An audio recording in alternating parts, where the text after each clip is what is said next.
kekuasaan itu ingin mengupayakan perpanjangan masa jabatan atau penundaan pemilu ini. Ya itu artinya yang semuanya sudah selesai, yang belum selesai kegelisahan Presiden Jokowi. Kan itu dasarnya kan. Jadi selama Presiden tidak legowo dan menganggap bahwa dia berhak untuk jadi kingmaker pada semua kesempatan politik, itu menunjukkan dia gelisah sebetulnya. Kan Pak Jokowi udah kasih endorse pada Prabowo, tapi mungkin dia pikir ya Prabowo bisa berubah pikiran juga. Ya, memang semua presiden yang terpilih secara demokratis tidak perlu mengikuti perintah atau bujukan dari presiden sebelumnya kan. Karena etikanya begitu tuh. Bahkan terhadap Ganjar yang seharusnya Pak Jokowi bilang itu kan agen saya di PDIP. Dan dia merasa bahwa Ganjar pada akhirnya nggak bisa dia kuasai lagi tuh. Jadi Jokowi kesepian secara politik. Nah kesepian itu kita mau tanya kenapa? Kesepian bisa basisnya ketakutan. Kan itu dasarnya. Kalau kesepian basisnya adalah wisdom, kebijaksanaan, maka dia akan bilang silahkan jalan, saya memantau dari belakang. Ini adalah kesepian presiden karena takut ada problem hukum setelah dia lengser.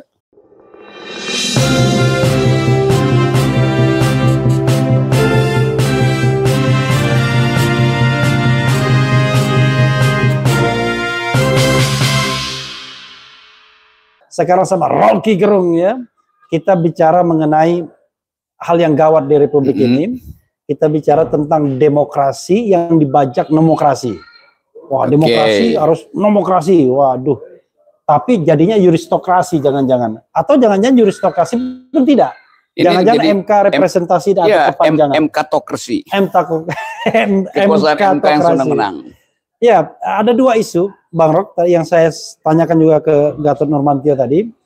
Isu perpanjangan masa jabatan Firly dan kawan-kawan yang memunculkan perdebatan. Saya sih berpendapat itu mestinya next on, berlaku ke depan. Tapi kan maksud MK adalah dia ingin perpanjang di tengah legitimasi yang rendah dari KPK. Dengan alasan yang mengada-ngada juga. Yang kedua adalah ada isu pagi ini yang beredar. Saya dapat dari beberapa orang bahwa MK akan mengabulkan sistem pemilu proporsional tertutup dengan perbandingan 6-3. Yang dissenting itu 3. Sementara yang kemarin dissenting 4. Berarti ada yang satu yang membela tuh, kelihatannya. Komentar Bang Rocky. Yang pertama, Mahkamah Konstitusi itu dirancang sebagai peralatan negara, bukan peralatan kepala negara. Itu intinya tuh. Dan sekarang yang kita lihat adalah MK itu disuruh-suruh aja oleh kepala negara tuh. Karena proses yang di awal kecurigaan kita akan ada pembicaraan makan malam antara ketua MK dan Presiden Jokowi karena ikatan perkawinan tuh. Itu buruknya tuh.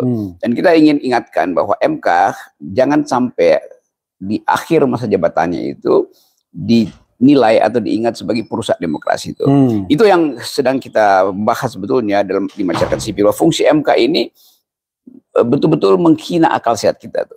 Jadi sebetulnya kalau ada semacam persidangan rakyat yang mesti dibubarkan pertama adalah MK tuh. Karena MK membatalkan kedaulatan rakyat. Kan itu intinya kan. Gitu. Kalau kita lihat misalnya mengenai perpanjangan masa jabatan ya, ada dua kan, logika akal sehatnya kan, Bung Rocky presiden akal sehat. Logika akal sehatnya dia mengatakan ini diskriminatif karena 11 lembaga lainnya, state auxiliary agencies lainnya itu 5 tahun.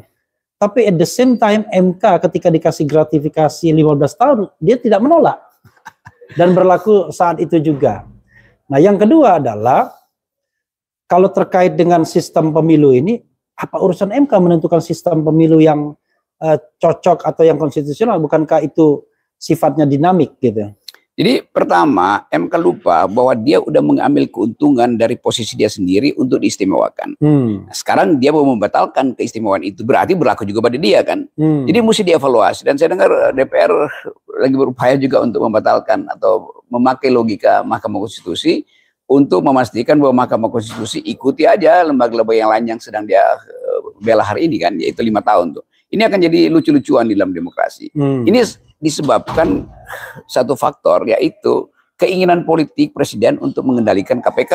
Karena itu peralatan presiden harus dipastikan masih bekerja di tahun politik. Jadi semua isu tentang ya ini soal judicial review basisnya udah bukan. Tetap ini adalah peralatan presiden. Jadi kita mesti mulai dengan satu kritik bahwa MK telah menjadi peralatan kepala negara, bukan lagi peralatan negara. Itu yang lainnya kita bisa diskusikan. Tapi yang inti sekarang rakyat mesti tahu bahwa termasuk bocoran atau semacam analisis dari awal bahwa MK pasti akan meloloskan soal sistem pemilu itu, dan itu memang bukan wilayah MK, tetapi karena ini pesanan politik untuk memungkinkan Presiden Jokowi regain political power dia itu, hanya ini caranya tuh, supaya nanti masih ada kerusuhan sedikit, ada basa-basi, ada kasak-kusuk, dan partai-partai yang sebetulnya potensial untuk beroposisi juga bisa dibajak oleh pemerintah. Keinginan DPR untuk meneruskan posisi dia tanpa ada pemilu itu menguntungkan secara material, gajinya nggak berubah tuh. Jadi semua ini adalah permainan yang kotor dan itu yang merusak demokrasi. Bang Rok, jadi ketika katakanlah ada kekuasaan mendeklarasikan Ganjar sebagai calon presiden, ada juga rencana Prabowo mungkin berpasangan dengan siapapun, kemudian ada koalisi perubahan, orang kemudian menganggap sudah selesai yang namanya isu penundaan pemilu dan perpanjangan masa jabatan. Bahkan relawannya pun dibubarkan kemarin itu. Tapi dengan isu MK seperti ini hidup lagi. Sebenarnya seberapa serius sih kekuasaan itu ingin mengupayakan perpanjangan masa jabatan atau penundaan pemilu ini? Ya itu artinya yang semuanya sudah selesai, yang belum selesai kegelisahan Presiden Jokowi. Kan itu dasarnya kan. Jadi selama Presiden tidak legowo dan menganggap bahwa dia berhak untuk jadi kingmaker pada semua kesempatan politik, itu menunjukkan dia gelisah sebetulnya. Kan Pak Jokowi udah kasih endorse pada Prabowo, tapi mungkin dia pikir ya Prabowo bisa berubah pikiran juga. Ya, memang semua presiden yang terpilih secara demokratis tidak perlu mengikuti perintah atau bujukan dari presiden sebelumnya kan, karena etikanya begitu tuh. Bahkan terhadap Ganjar yang seharusnya Pak Jokowi bilang itu kan agen saya di PDIP, dan dia merasa bahwa Ganjar pada akhirnya nggak bisa dia kuasai lagi tuh. Jadi Jokowi kesepian secara politik. Nah kesepian itu kita mau tanya kenapa? Kesepian bisa basisnya ketakutan, kan itu dasarnya. Kalau kesepian basisnya adalah wisdom, kebijaksanaan, maka dia akan bilang silahkan jalan, saya memantau dari belakang. Ini adalah kesepian presiden karena takut ada problem hukum setelah dia lengser. Tapi ada kesan kan sebenarnya state captures ya. Semua lembaga-lembaga negara ini disandra oleh kekuasaan. KPK disandra, MK disandra, bahkan partai politik non-state institution pun disandra semuanya. Lalu tiba-tiba kok kekuasaan ini takut sendiri gitu. Jadi dia menguasai semua institusi, dia mengambil alih semua wacana. Tetapi kok dia merasa dia takut sendiri akhirnya gimana? Kalau kelihatannya dia merasa bahwa ada kepura-puraan dari orang yang dia sandra. Jadi sebetulnya menyandra itu kan harus ada bukti bahwa kekuasaan penyandra itu ada di atas kekuasaan yang tersandra. Nah sekarang itu sama seperti apa namanya itu sindrom Stockholm itu, yang menyandra sebetulnya setuju dengan yang disandra, lalu dia mulai panik sendiri itu. Padahal sebetulnya biasa aja tuh. Nah keadaan ini yang menunjukkan di dalam banyak analisis Jokowi tetap takut. Dia sebagai penyandra, tapi dia takut disandra balik ketika kekuasaan berubah. Artinya kemampuan dia untuk mengantisipasi bahwa peralatan dia untuk menyandra seolah-olah dianggap itu seluruh faktor masih dia kuasai, ternyata enggak. Jadi grab Presiden Jokowi terhadap permainan politik yang dia rancang sendiri hilang di tengah jalan. Bang Rok, masalahnya adalah kalau kita bicara ketelanjuran ya, artinya kalau misalnya maju kena, mundur kena atau buah si malakama. Bagi Presiden Jokowi, saya mau berkompromi dengan proses yang demokratik ya, berkompromi dengan akal sehat dan lain sebagainya. Tapi ada nggak jaminan saya nggak diapa-apain kalau saya nanti step down begitu? Itu pasti itu kan common sense-nya dia. Iya, common sense-nya itu. Dan kita tahu bahwa dia nggak bakal diapa-apain. Tapi justru kalau dia masih cawe-cawe, dia bakal diapa-apain. Kan terlihat semakin Jokowi ingin mengendalikan politik, semakin orang tahu berarti ada problem tuh. Kalau dia legowo tadi ya orang anggap lengser ke Prabon, nggak akan ada persoalan bangsa ini bangsa. Maaf. Mikul dur mendem jero. Iya itu. Tetapi di dalam pikiran Jokowi nggak mungkin itu terjadi karena perubahan politik bisa berjalan di luar yang dia bayangkan. Nah bayangan buruk Presiden Jokowi ini sebetulnya yang menghantui dia sehingga dia harus atur semua peralatan MK, KPK, Departemen Dalam Negeri segala macam agar dia bisa kendalikan. Padahal legitimasi Presiden, endorsement power dia kan makin lama makin habis. Seandainya misalnya ya semua kekuatan politik yang mau bertanding di 2024 minta Presiden Jokowi netral, legowo. Karena begini, paling gampang adalah misalnya dari sisi Ganjar. Iya. Adian sebagai wakil ketua tim sukses, awalnya kan semangat sekali itu, bakal di-endorse. Tapi terakhir ketika Jokowi belok ke Prabowo, mulai dia mengatakan presiden harus netral. Saya membayangkan kalau ke Ganjar dia nggak bilang begitu. Nah, paling tidak dari sisi kelompok Anies misalnya, dia juga pengen presiden netral, ya kan? Tinggal kelompok Prabowo misalnya. Kalau ketiganya sepakat bahwa presiden netral dan kami tidak akan apa-apain, ya kalau Bang Roken bilang kan, tidak apa-apain setelah nanti step down, kan selesai. Kita bisa peacefully ada transisi pemerintahan. Gitu. Ya itu yang harusnya terjadi. Tapi orang seperti Pak Jokowi dia nggak percaya lagi bahwa akan ada semacam koalisi penyelamat dia, kira-kira begitu. Yang adalah koalisi yang akan menghakimi beliau, karena perubahan politik itu nggak mungkin diatur sejak sekarang. Kan presidennya akan datang juga dia punya legitimasi untuk mempersoalkan presiden sebelumnya supaya dia tetap eksis gitu. Jadi ini proses psikologi biasa aja tuh. Nah, psikologi ini yang mengganggu Jokowi. Jadi Jokowi tetap anggap mau bikin statement jamin saya pun nggak mungkin. Yang bisa jamin saya adalah kepastian bahwa saya mengendalikan politik. Nah, itu yang kita bayangkan di ujung analisis kita tetap Jokowi berupaya untuk membatalkan pemilu, menunda pemilu supaya dia bebas untuk mengkonsolidasi sisa-sisa kekuasaannya. Tapi kan kalau kita bicara mengenai dia seperti memegang asap, ya kan? Sesuatu yang kelihatannya dia mudah dia pegang, tapi nggak bisa dia pegang-pegang. Let's say katakanlah yang berkuasa yang dia endorse, ya. Tapi yang tidak ada jaminan bahwa dia pun tidak diapa-apain ketika rakyat pun bergerak meminta bahwa dia harus misalnya ya, ini misalnya dia harus diproses misalnya. Ya itu poinnya di situ. Jadi Jokowi ini sebagai politisi itu seperti lagi nunggang macan. Kalau dia berhenti dia diterkam oleh si macan. Kalau dia jalan terus dia kelelahan juga tuh. Jadi dia bingung mau ngapain tuh. Sementara nggak ada pohon yang dia bisa tangkap untuk dia bergelantungan di situ kan. Ini keadaan yang berbahaya sebetulnya. Dan selama itu tidak bisa diselesaikan sendiri oleh Jokowi, nggak ada yang mau bantu dia. Satu-satunya cara adalah Jokowi kasih public address, datang ke Refli Harun Channel untuk mengatakan, saya Presiden Jokowi, saya sadar bahwa politik sedang terganggu dan saya mengucapkan terima kasih buat dukungan publik selama 7 tahun, tapi saya mulai sekarang berjanji depan Refli Harun tidak akan cewek-cewek lagi, gitu. Baru dan berharap jadi candas itu. Berharap kemudian sebagian rakyat ya memaafkannya ya. Iya memang. Karena ada sebagian yang tetap mendukungnya kan. Kita realistis kan. Gitu. Ya, maksud saya channel Refli Harun itu semacam perwakilan dari oposisi gitu. Jadi minta maaf pada oposisi karena selama ini Pak Jokowi tidak percaya bahwa oposisi itu bisa jujur. Nah, sekarang masalahnya oposisi akhirnya nggak percaya lagi karena Pak Jokowi dari awal nggak percaya bahwa oposisi bisa jujur dan tidak akan mempersoalkan sesuatu. Kalau dari awal Jokowi menghendaki oposisi, tapi dari awal memang dia nggak menghendaki oposisi. Bang Rok. Kita bicara tentang agenda normal ya, pemilu 2024 14 Februari. Kalau Anda boleh memilih ya, Anda pengen pemilu 14 Februari itu atau Anda pengen ada kejadian di hari lain?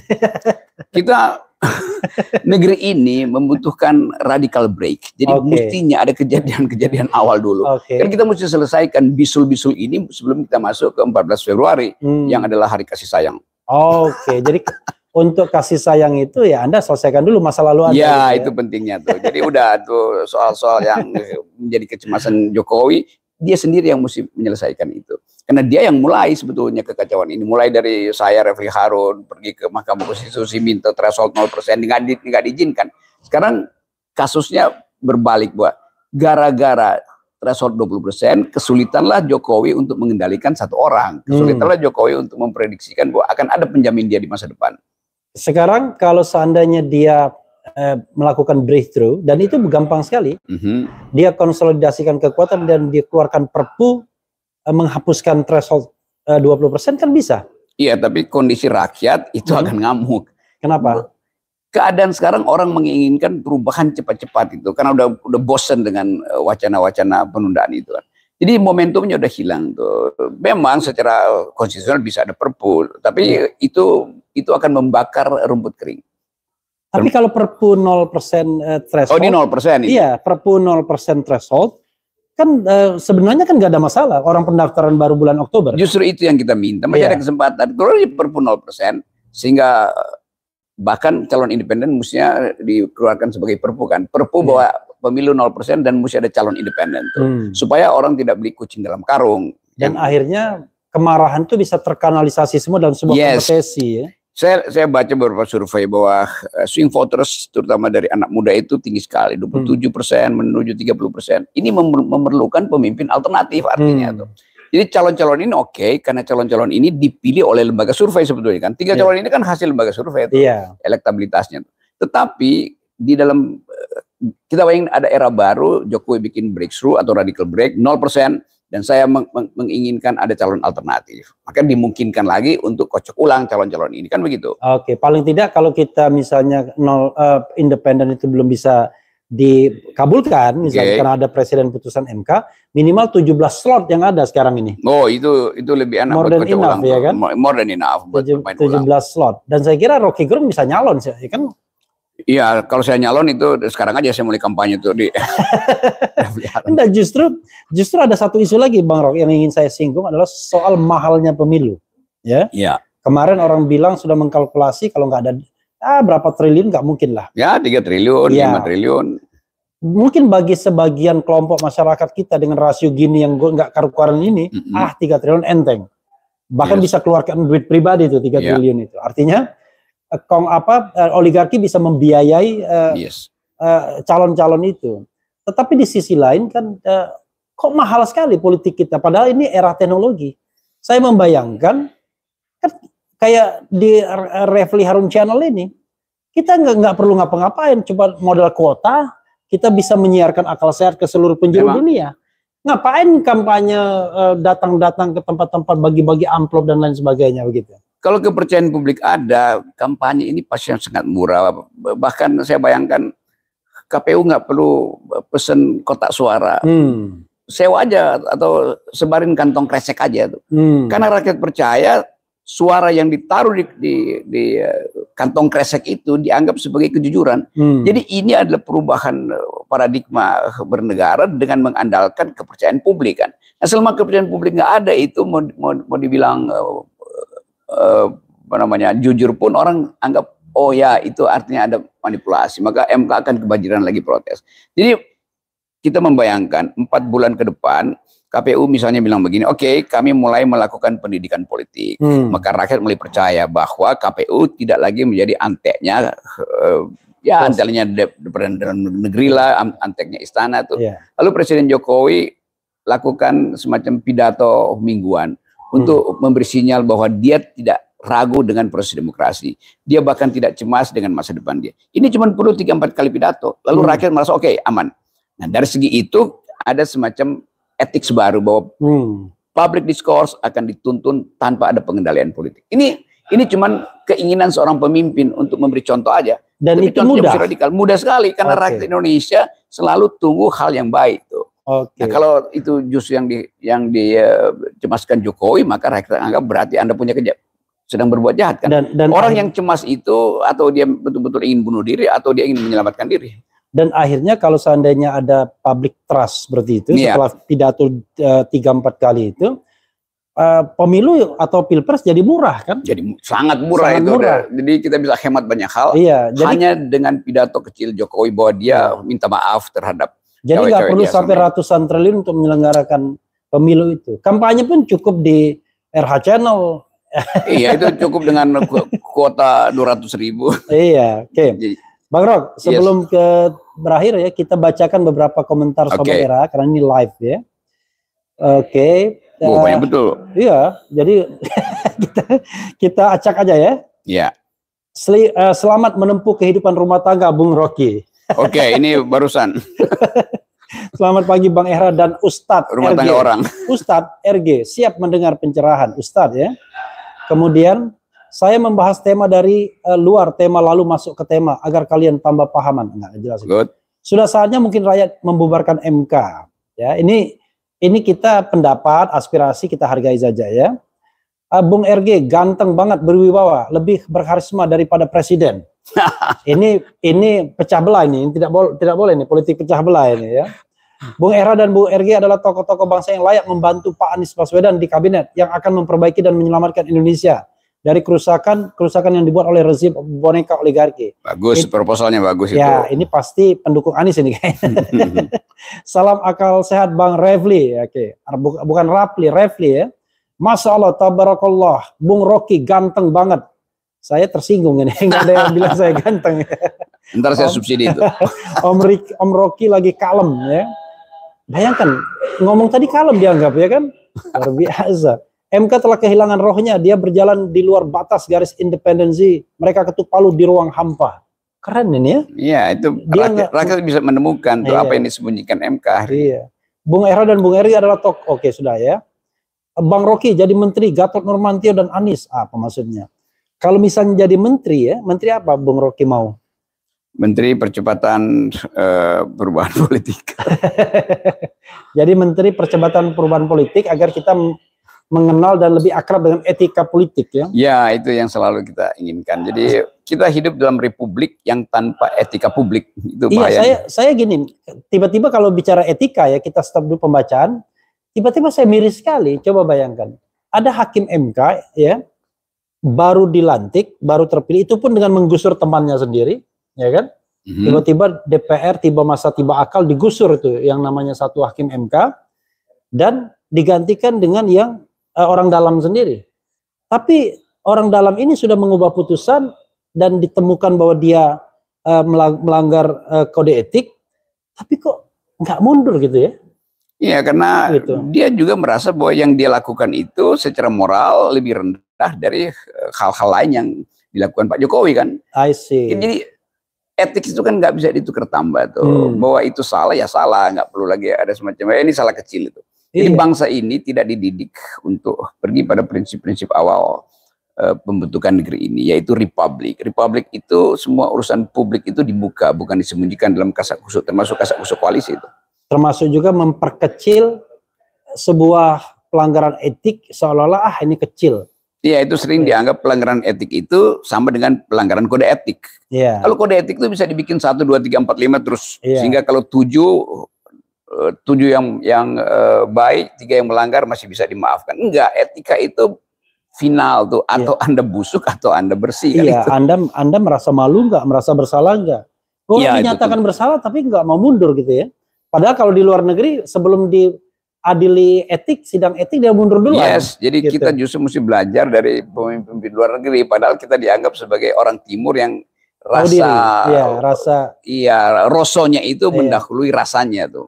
Nah kita nggak ada rasa, nggak ada roso. Itu MK, KPU, KPK sama, semua disidangkan karena melanggar kode etik dan kemudian dengan santainya mengatakan ya sudah karena sudah diputuskan tidak dipecat, ya maka tidak perlu mengundurkan diri.